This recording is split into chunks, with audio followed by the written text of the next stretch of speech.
Hello दोस्तों, good morning all of you. कैसे हैं? उम्मीद है कि अच्छे होंगे। तो दोस्तों, मैं आपका आज जो क्लास लेकर के आया हूं, आज यह क्लास आपका है क्रिया वर्ब का पार्ट 2 लेकर के आए हैं। क्रिया यानी वर्ब का पार्ट 2 लेकर के आए हैं। तो आज पार्ट 2 के बारे में हम लोग अध्ययन करेंगे, क्योंकि इसकी पहचान कैसे होती है, सब क्रिया के भेद क्या क्या होते हैं, इन सभी के बारे में हमको पढ़ना है। तो चंद पंक्तियां मैं आपके लिए बयां कर रहा हूं जो आपके अंदर ऊर्जा भर देगी। न पूछो कि मेरी मंजिल कहाँ है, न पूछो कि मेरी मंजिल कहाँ है, अभी तो सफर का इरादा किया है, अभी तो सफर का इरादा किया है। न हारूंगा हौसला उम्र भर ये मैंने ठाना है, न हारूंगा हौसला उम्र भर मैंने ये ठाना है। किसी से नहीं खुद से वादा किया है, किसी से नहीं खुद से वादा किया है। तो दोस्तों, अपने आप को मजबूत बनाइए, अपने आप से वादा कीजिए, किसी और से कहने की आवश्यकता नहीं है। आप अपने आप से वादा कीजिए कि आपको अपनी परीक्षा को सफल करना है, आप अपने परीक्षा में सफल होंगे। ठीक है, तो जब आप अच्छे से पढ़ाई करेंगे, उसका टाइम शेड्यूल अच्छा से करेंगे, तो आप आसानी से किसी भी एग्जाम को क्रैक कर जाएंगे। क्योंकि एग्जाम क्या कहता है कि बस पढ़िए, मन से पढ़िए, जो भी सिलेबस को टाइमली पूरा करिए, तो फिर आप प्रैक्टिस सेट सॉल्व कीजिए, फिर आप सक्सेस हो जाएंगे। ठीक है, तो चलिए, हमारा मेन उद्देश्य है आपको आपके लक्ष्य की प्राप्ति कराना। ठीक है, तो अगर दोस्तों हमारे चैनल पर नए हैं तो चैनल को सब्सक्राइब करें, लाइक करें, शेयर करें और बेल आइकन दबाकर ऑल नोटिफिकेशन कर लें, ताकि सभी वीडियो का अपडेट आपको टाइमली मिले। ठीक है, चलिए हम क्लास स्टार्ट करते हैं और इसमें हम आपको बताते हैं क्रिया के भेद। यानी एपिसोड नंबर आपका 16 है, इस बात का ध्यान रखिएगा। और हम लोग यहाँ पढ़ेंगे क्रिया के भेद। क्रिया के कितने भेद होते हैं, इन सभी के बारे में हम लोग पढ़ेंगे। तो क्रिया के जो होते हैं वह कर्म के आधार पर और रचना के आधार पर, यानी देखिए, कर्म के अनुसार या रचना की दृष्टि से क्रिया के दो भेद होते हैं। यानी कर्म के आधार पर, यानी कर्म के अनुसार और रचना की दृष्टि से, कर्म के आधार पर रचना की दृष्टि से क्रिया के दो भेद होते हैं। समझ में आया? कर्म के अनुसार रचना की दृष्टि से क्रिया के दो भेद होते हैं, एक सकर्मक क्रिया और दूसरा अकर्मक क्रिया। इन्हीं दोनों के बारे में इस स्लाइड में हम लोग पढ़ेंगे, इनकी पहचान कैसे होती है। तो देखिए, सकर्मक क्रिया के बारे में हम लोग पढ़ते हैं। सकर्मक क्रिया होता क्या है, यहां ध्यान रखिएगा, कर्म ही इसमें महान होता है। समझ में आया? कर्म ही प्रधान होता है। दिया है, जिस क्रिया के साथ कर्म हो, जिस क्रिया के साथ कर्म हो या कर्म की संभावना हो, या कर्म की संभावना हो। एक बार और समझ लीजिए, जिस क्रिया के साथ कर्म हो या कर्म की संभावना हो तथा जिस क्रिया का फल कर्म पर पड़ता हो, जिस क्रिया का फल किस पर पड़ता हो, कर्म पर पड़ता हो, उसे क्या कहते हैं? सकर्मक क्रिया कहते हैं। ठीक है ना? एक बार और समझ लीजिए, जिस क्रिया के साथ कर्म हो, क्या हो? जिस क्रिया के साथ कर्म हो या कर्म की संभावना हो, या कर्म की संभावना हो, जिस क्रिया का फल कर्म पर पड़ता हो, और जिस क्रिया का फल किस पर पड़ता हो? कर्म पर पड़ता हो, उसे हम सकर्मक क्रिया कहते हैं। उसे क्या कहते हैं? सकर्मक क्रिया कहते हैं। जैसे हम देख लेते हैं, जैसे में सबसे पहला एग्जांपल देखेंगे, राम फल खाता है। क्या दिया है? राम फल खाता है। अब यहां देखिए, खाना क्या है? क्रिया के साथ आया है। खाना क्या है? ये आपका क्रिया के साथ आया है। और फल क्या है? कर्म है। क्या खाता है? फल खाता है। हम इसमें देखिए, जब आप प्रश्न करेंगे और उत्तर प्राप्त होगा तो सकर्मक क्रिया। एक ट्रिक है, ये ट्रिक याद कर लीजिएगा। जब हम प्रश्न करेंगे और जब उसका उत्तर प्राप्त हो जाएगा तो सकर्मक क्रिया होगी, और जब हम प्रश्न करेंगे उसका उत्तर प्राप्त नहीं होगा तो वो अकर्मक क्रिया होगी। ठीक है, चलिए, उसमें क्या लगाकर पूछा जाता है। जैसे देखिए, अगला दिया है आपका एग्जांपल, सीता गीत गाती है। सीता गीत गाती है। अब देखिए, गाना क्या है? क्रिया के साथ आया है। जो गाना है वह क्रिया के साथ आया है, और जो गीत है ये आपका कर्म है। यानी वो कर्म कर रही है। क्या? कौन सा कर्म कर रही है? वो गीत गाने का कर्म कर रही है, तो गीत आपका कर्म हो गया। ठीक है, तो उम्मीद है आपको सकर्मक क्रिया समझ में आ गया होगा। सकर्मक क्रिया में क्या लगाने से उत्तर प्राप्त हो? क्या लगाने से उत्तर प्राप्त होता है। ठीक है ना? समझ में आ गया? यानी जो सकर्मक क्रिया होता है, सकर्मक क्रिया में क्या लगाने से जो उत्तर प्राप्त होगा वही सकर्मक क्रिया होती है। जब क्या लगाने से उत्तर प्राप्त हो गया तो सकर्मक क्रिया। जैसे मान लीजिए, राम फल खाता है। प्रश्न हो गया, राम क्या खाता है? तो उत्तर क्या होगा? फल खाता है। तो ये आपका क्या होगा? सकर्मक क्रिया हो जाएगा। सीता गीत गाती है। सीता क्या गाती है? तो गीत गाती है, आपका सकर्मक क्रिया हो गया। ठीक है, चलिए, अब हम लोग दूसरा पढ़ेंगे, क्या? अकर्मक क्रिया के बारे में। किसके बारे में पढ़ेंगे? अकर्मक क्रिया के बारे में। अकर्मक क्रिया क्या होता है, इसमें कर्म प्रधान नहीं होता है, ठीक है। अकर्मक क्रिया के साथ ध्यान रखिएगा, अकर्मक क्रिया के साथ कर्म नहीं होता, इस बात का ध्यान रखिए। हम बार बार बताएं आपको, अकर्मक क्रिया के साथ कर्म नहीं होता है, अकर्मक क्रिया के साथ कर्म नहीं होता है, तथा उसका फल कर्ता पर पड़ता है। तब उसका फल किस पर पड़ता है, कर्ता पड़ता है। अकर्मक क्रिया का कोई कर्म नहीं होता है और उसका फल कर्ता पड़ता है। किस पर पड़ता है, उसका फल कर्ता पर पड़ता है, उसे अकर्मक क्रिया कहते हैं। उसे क्या कहते हैं दोस्तों, अकर्मक क्रिया कहते हैं, ठीक है ना। अकर्मक क्रिया के साथ कर्म नहीं होता तथा उसका फल कर्ता पर पड़ता है, उसे अकर्मक क्रिया कहते हैं। अब देखिए अकर्मक क्रिया का डिफिनेशन कितना साधारण भाषा में आपको समझा दिए, वो आपके लैंग्वेज में आसानी से समझ में भी आ गया होगा, ठीक है। जैसे अब जैसे देखिए एग्जाम्पल दिया, राधा रोती है, क्या है, राधा रोती है, क्या है, राधा रोती है। तो कर्म का अभाव है, इसमें कोई कर्म नहीं है, इसमें कोई कर्म नहीं है, तथा रोती है क्रिया का फल राधा पर पड़ता है, तथा जो रोती है इसमें क्रिया क्या है, रोती है, तो इसका फल किस पर पड़ रहा है, राधा पड़ रहा है, ठीक है ना। कौन रोता है, तो यहां ध्यान रखिएगा, रोती है दिया है, क्या दिया है, रोती दिया है। तो जब रोती दिया है तो कौन रोती है, राधा रोती है, तो इसमें क्रिया का फल किस पर पड़ रहा है, राधा पर पड़ रहा है, ठीक है। दूसरा एग्जांपल हम लोग देखेंगे, मोहन हंसता है, क्या है, मोहन हंसता है, इसमें कर्म का क्या है, अभाव है, कर्म का अभाव है, तथा हंसता है, क्या, तथा हंसता है क्रिया का क्या है, क्रिया का फल मोहन पर पड़ता है। क्रिया का फल किस पर पड़ता है, मोहन पर पड़ता है। क्रिया आपका ये है ना, हंसता है क्रिया है, रोती है क्रिया है, तो रोती है क्या, राधा पर पड़ता है, और हंसता है का मोहन पर पड़ता है।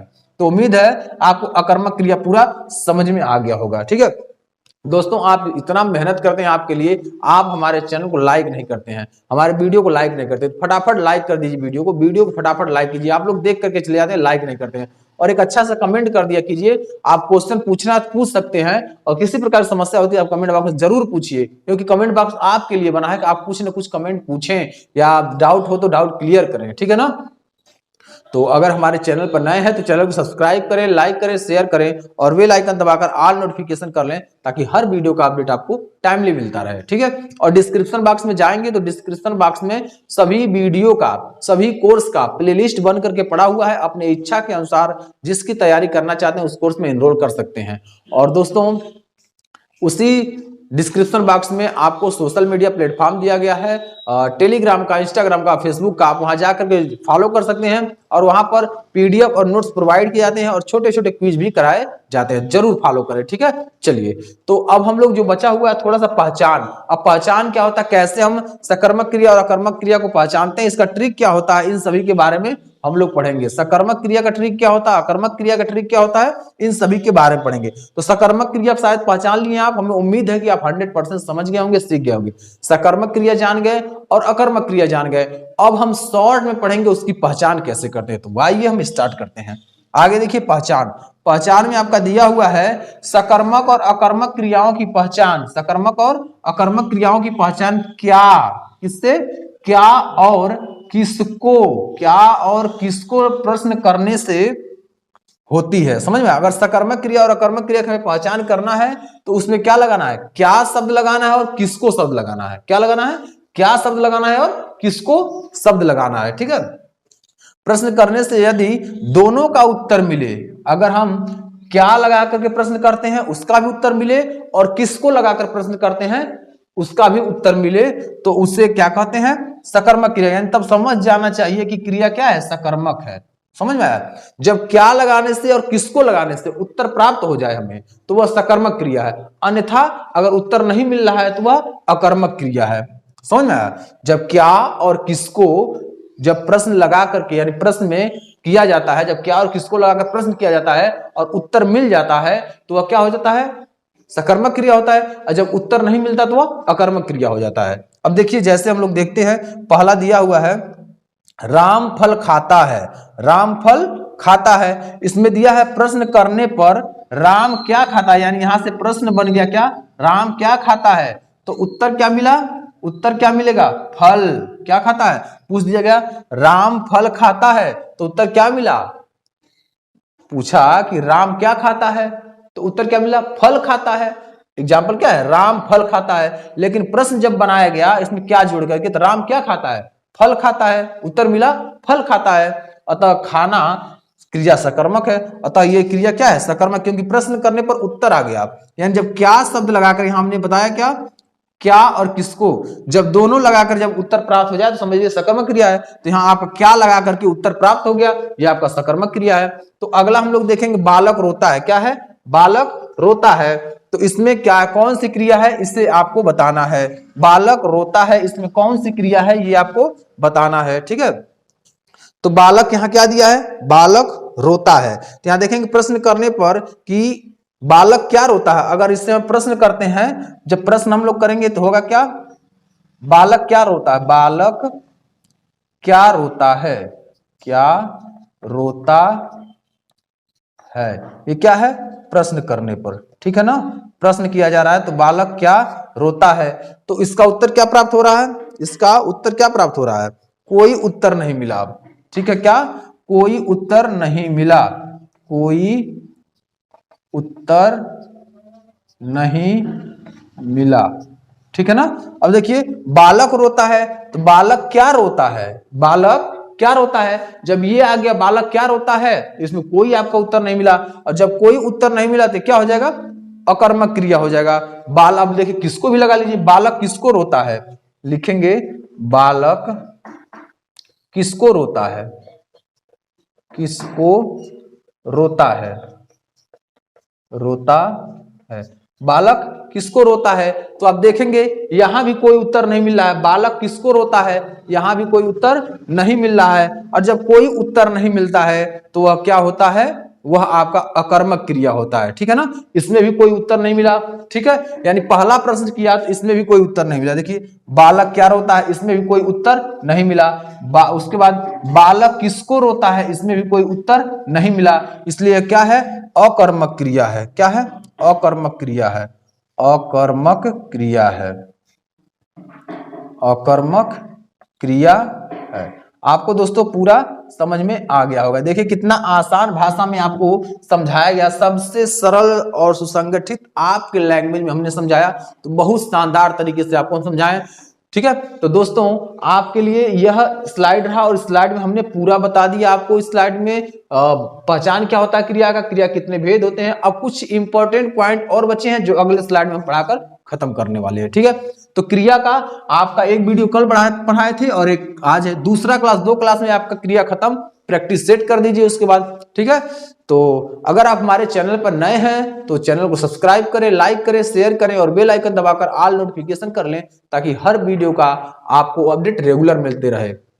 दोस्तों आप वीडियो देख रहे हैं लेकिन लाइक नहीं कर रहे हैं, और कुछ आपके मन में डाउट्स, प्रश्न नहीं बन रहे हैं, प्रश्न नहीं कर रहे हैं। देखिए आपके लाइक, सब्सक्राइब और शेयर करने से हम लोगों का मनोबल बढ़ता है। तो हम लोगों का मनोबल जब बढ़ता है तो हम आपके लिए टाइप कराते हैं, बहुत सारे नोट्स बनवाते हैं, नोट्स बना करके बोर्ड पर लिखवाते हैं, बोर्ड पर लिखवाने के बाद फिर पढ़ाया जाता है। तो हमारे सभी फैकल्टी मेंबर आपको पढ़ा रहे हैं, आपको आगे बढ़ाने का प्रयास कर रहे हैं। तो कम से कम आप इतना कर सकते हैं कि हमारे चैनल को शेयर कर सकते हैं, लाइक कर सकते हैं वीडियो को, और अधिक से अधिक चैनल को लोगों तक आप शेयर करके पहुंचा सकते हैं। ये काम तो आप कर सकते हैं, तो इतना तो आप कर दीजिए ताकि हम लोग का भी मनोबल बढ़ा रहे और आपके लिए नई नई वीडियो प्रेषित करते रहें, अपलोड करते रहें, ठीक है। तो कुछ चंद पंक्तियां मैं आपके लिए बयां कर रहा हूं। ना थके अभी पैर, ना थके अभी पैर, ना हम अभी हिम्मत हारी है, ना थके हैं अभी पैर, ना अभी हमने हिम्मत हारी है।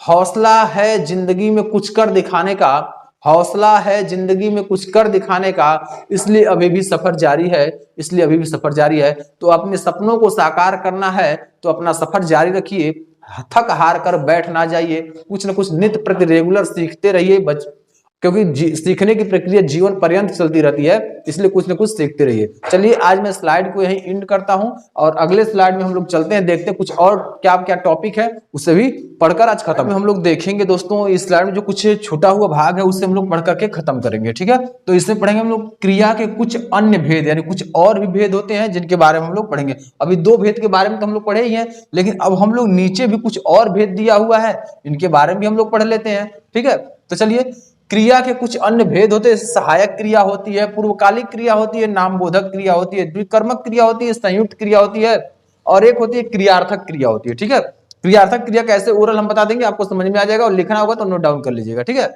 चलिए तो हम लोग क्लास को स्टार्ट करते हैं आगे, और हम लोग देखते हैं सहायक क्रिया होती है। जैसे सहायक क्रिया मुख्य क्रिया के साथ प्रयुक्त होकर, जो सहायक क्रिया होती है वह क्या होती है, मुख्य क्रिया के साथ प्रयुक्त होती है। सहायक क्रिया मुख्य क्रिया के साथ प्रयुक्त होकर अर्थ को स्पष्ट एवं पूर्ण करने में सहायक करती है, यानी जो अर्थ होता है उससे अर्थ को स्पष्ट करती है और वाक्य को पूरा करती है। जो सहायक क्रिया होती है वो अर्थ को स्पष्ट करके वाक्य को पूरा करती है। ठीक है, जैसे देखिए दिया है, मैं घर जाता हूं, मैं घर जाता हूं, तो ये जो हूं है यही आपका सहायक क्रिया है। क्या है, यही आपकी सहायक क्रिया है। तो ये क्या कर, अगर हूं नहीं लगता, मैं घर जाता, बस ये आपका वाक्य भी पूरा नहीं होता और अर्थ भी स्पष्ट नहीं होता। जब हूं लग गया तो यह आपका वाक्य भी पूरा हो गया और अर्थ भी स्पष्ट हो गया, इसलिए क्या है, सहायक क्रिया है। क्या है, सहायक क्रिया। दूसरा दिया है वे हंस रहे थे। अब देखिए जो थे दिया है यह आपको क्या है, सहायक क्रिया है। अब वे हंस रहे छोड़ दिया जाए, वे हंस रहे, तो ये भी अर्थ स्पष्ट नहीं होगा पूरा और वाक्य भी नहीं पूरा होगा। लेकिन वही थे लग गया तो अर्थ भी स्पष्ट हो गया और वाक्य भी पूरा हो गया। ठीक है ना।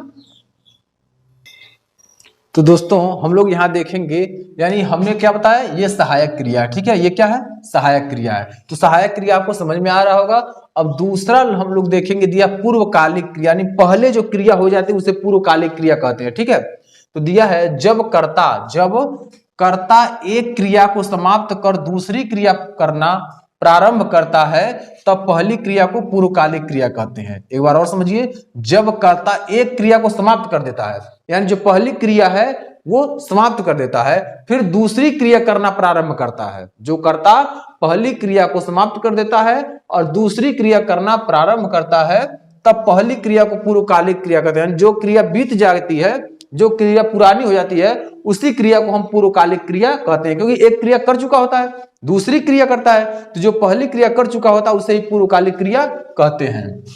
जैसे राम भोजन करके सो गया, राम भोजन करके सो गया, तो यहां क्या है, पूर्वकालिक क्रिया, भोजन करके अब कौन सी क्रिया हो रही है, सो जाने की। तो राम जो है भोजन करके सो गया, तो भोजन करके ये पूर्वकालिक क्रिया हो गई, इसी को बोलते हैं पूर्वकालिक क्रिया, पूर्वकालिक, क्योंकि ये पहले हो चुका है। अब क्या हो रहा है, सोने की क्रिया हो रही है, इसलिए ये दो क्रिया हो गया, यानी भोजन करके सो गया। तो पहली जो क्रिया हुई उसे ही पूर्वकालिक क्रिया कहते हैं। उम्मीद है आपको इस एग्जाम्पल से पूरा समझ में आ गया होगा। चलिए तीसरा नंबर हम लोग देखते हैं, दिया है नाम बोधक क्रिया, यानी यह नाम के बारे में बताता है। जो नाम बोधक क्रिया होती है नाम के बारे में आपसे विशिष्ट रूप से बताता है। दिया है नाम बोधक क्रिया में संज्ञा अथवा विशेषण के साथ क्रिया जुड़ने से नाम बोधक क्रिया बनती है। संज्ञा अथवा विशेषण के साथ क्रिया जुड़ने से, क्या जुड़ने से, क्रिया जुड़ने से नाम बोधक क्रिया बनती है। ठीक है ना। तो संज्ञा और विशेषण के साथ जब क्रिया जुड़ेगा तो नाम बोधक क्रिया बनेगा। जैसे लाठी, ये आपका संज्ञा हो गया, क्या हो गया, संज्ञा हो गया। लाठी क्या हो गया, संज्ञा। आइए मारना क्या हो गया आपका, क्रिया हो गया, क्या हो गया, क्रिया। लाठी मारना, लाठी धन मारना, तो क्रिया हो गया, तो क्या हो गया, लाठी मारना, ये आपका क्रिया बन गया। समझ में आया, यही बोलते हैं नाम बोधक क्रिया। इसे क्या बोलते हैं, नाम बोधक क्रिया, नाम बोधक क्रिया, इसे बोलते हैं नाम बोधक क्रिया। ठीक है, चलिए अब 4 नंबर देख रहे हैं हम लोग। 4 नंबर में दिया है द्विकर्मक क्रिया। द्विकर्मक क्रिया क्या होता है, जिस क्रिया में 2 कर्म होते हैं उसे द्विकर्मक क्रिया कहते हैं। जिस कर्म में जिस क्रिया के 2 कर्म होते हैं, जिस क्रिया के 2 कर्म होते हैं उससे हम क्या कहते हैं, द्विकर्मक क्रिया कहते हैं। एक बार और स्पष्ट कीजिए, जिस क्रिया के 2 कर्म होते हैं उसे द्विकर्मक क्रिया कहते हैं। क्या कहते हैं, द्विकर्मक क्रिया कहते हैं। अब देखिए जैसे आपका दिया हुआ है, अध्यापक ने छात्रों को हिंदी पढ़ाई। पहले क्या है, छात्रों को और हिंदी पढ़ाई। किसको पढ़ाई, छात्रों को पढ़ाई, और क्या पढ़ाई, हिंदी पढ़ाई। तो ये आपका 2 कर्म हो गया, छात्रों को और हिंदी, छात्रों को और हिंदी 2 कर्म हो गया, इसलिए क्या हो गया आपका, द्विकर्मक हो गया। क्या हो गया, द्विकर्मक हो गया। एक बार और इसका डेफिनेशन समझाते हैं, क्योंकि आपका कॉन्सेप्ट क्लियर हो, एक भी डाउट ना हो तो हमें बहुत खुशी होती है। ठीक है, जिस क्रिया के दो कर्म होते हैं उसे द्विकर्मक क्रिया कहते हैं। जैसे अध्यापक ने छात्रों को हिंदी पढ़ाई, तो यहाँ छात्रों और हिंदी, छात्रों आपका एक कर्म हो गया और दूसरा हिंदी अगला कर्म हो गया, दो कर्म हो गए, इसलिए इसे द्विकर्मक कहते हैं, छात्रों और हिंदी। ठीक है, अब हम लोग पढ़ेंगे अगला 5 नंबर दिया संयुक्त क्रिया। क्या दिया है? संयुक्त क्रिया। संयुक्त क्रिया है जब कोई क्रिया दो क्रियाओं के संयोग से निर्मित होती है। समझ में आया? जब कोई क्रिया दो क्रियाओं के संयोग से निर्मित होती है तो उसे संयुक्त क्रिया कहा जाता है। दो क्रियाओं से, जैसे छ क्या होता है? क और धन क्या होता है?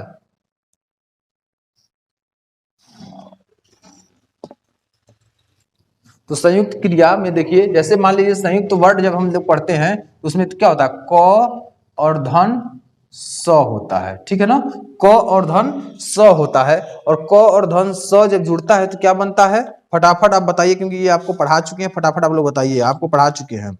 क और धन स से क्या बनता है? बताइए फटाफट।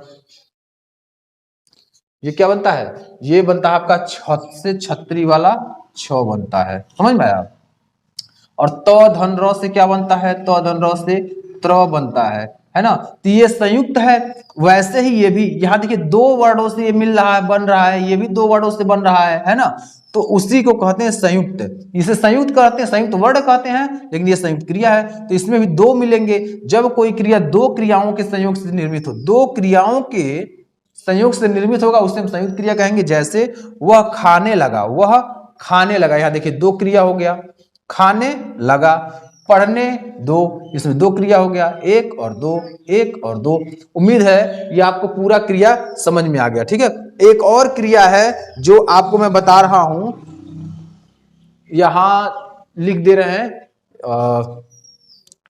यही लिख दे रहे हैं, 6 नंबर है ऑप्शन में, हम आपको पढ़ा देंगे, समझ में आ जाएगा। ये कौन सी क्रिया है? यही आपकी जो क्रिया है यह क्रियार्थक क्रिया है। क्या है? क्रियार्थक क्रिया इसे बोलते हैं, क्रियार्थक क्रिया। ये आपका क्रियार्थक क्रिया है। इसे ओरल हम समझा देते हैं, आप समझ जाइएगा क्रियार्थक क्रिया के बारे में।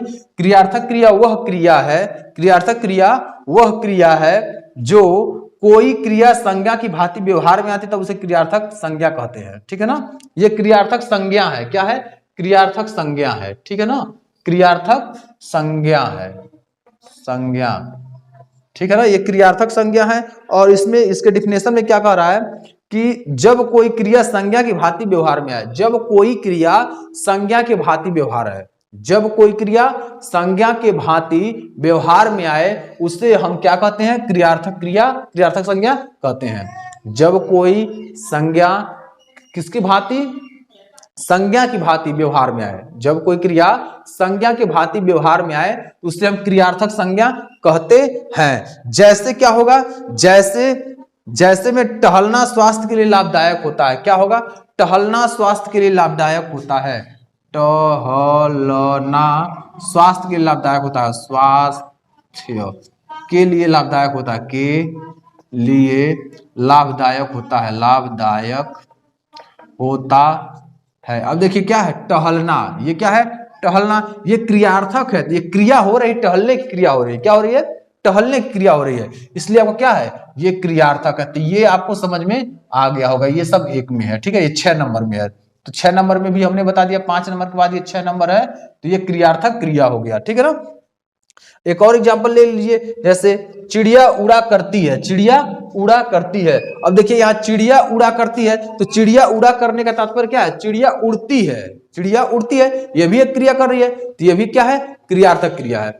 क्या है दोस्तों? क्रियार्थक क्रिया है। तो दोस्तों आपको हमने आज पूरा कंप्लीट करा दिया क्रिया का दूसरा वीडियो, यानी क्रिया का दूसरा क्लास था, सेकेंड क्लास था, जिसमें पूरा कंप्लीट करा दी। क्रिया बचा नहीं है। अब क्रिया के बाद आएगा काल, तो काल भी हम लोग पढ़ लेंगे। ठीक है, जो इंपॉर्टेंट पॉइंट होगा एग्जाम के पॉइंट ऑफ व्यू से वही पढ़ाएंगे, बाकी और कुछ ज्यादा हमको डीप में जाने की आवश्यकता नहीं है, वो कोर्स के अनुसार हम लोग डीप में जाएंगे। ठीक है, तो दोस्तों आप डिस्क्रिप्शन बॉक्स में जाइए, डिस्क्रिप्शन बॉक्स में आपको टोटल कोर्स का प्लेलिस्ट बना करके उसमें डाल दिया गया है लिंक। आप वहां से अपने इच्छा के अनुसार जो आप कोर्स करना चाहते हैं जाकर के वहां से कोर्स कर सकते हैं। कंप्लीट वीडियो ट्यूटोरियल वहां पड़ा हुआ है। और अगर आप सोशल मीडिया प्लेटफॉर्म को फॉलो नहीं किए हैं, सोशल मीडिया प्लेटफॉर्म को वहीं लिंक दिया गया है, टेलीग्राम का, इंस्टाग्राम का और फेसबुक का, वहां से जाकर के आप फॉलो कर सकते हैं और वहां पर छोटे छोटे क्विज कराए जाते हैं, नोट्स और पीडीएफ वहीं प्रोवाइड किए जाते हैं, तो वहां जरूर ज्वाइन कर लीजिए, ठीक है। और हमारे चैनल पर नए हैं तो चैनल को सब्सक्राइब कर लीजिए, लाइक कर दीजिए और बेल आइकन दबाकर ऑल नोटिफिकेशन कर लें ताकि सभी वीडियो का अपडेट आपको टाइमली मिलता रहे। हमारे सभी फैकल्टी मेंबर आपको जुड़ करके अलग अलग सब्जेक्ट के स्पेशलिस्ट आपको क्लासेस दे रहे हैं, तो आपको बहुत ज्यादा कुछ नहीं करने का आवश्यकता, फ्री ऑफ कास्ट आपको सब्सक्राइब करना होता है और लाइक करना होता है और शेयर करना होता है, तो इतना तो आप कर सकते हैं। हम लोगों के सपोर्ट में, हम आपके सपोर्ट के लिए पूरी ताकत झोंक दे रहे हैं, तो आप इतना कर सकते हैं, लाइक सब्सक्राइब और शेयर कर सकते हैं, ठीक है। तो चलिए आज मैं क्लास को यहीं एंड करता हूं और कुछ पंक्तियां आपके लिए मैं बयां कर रहा हूं।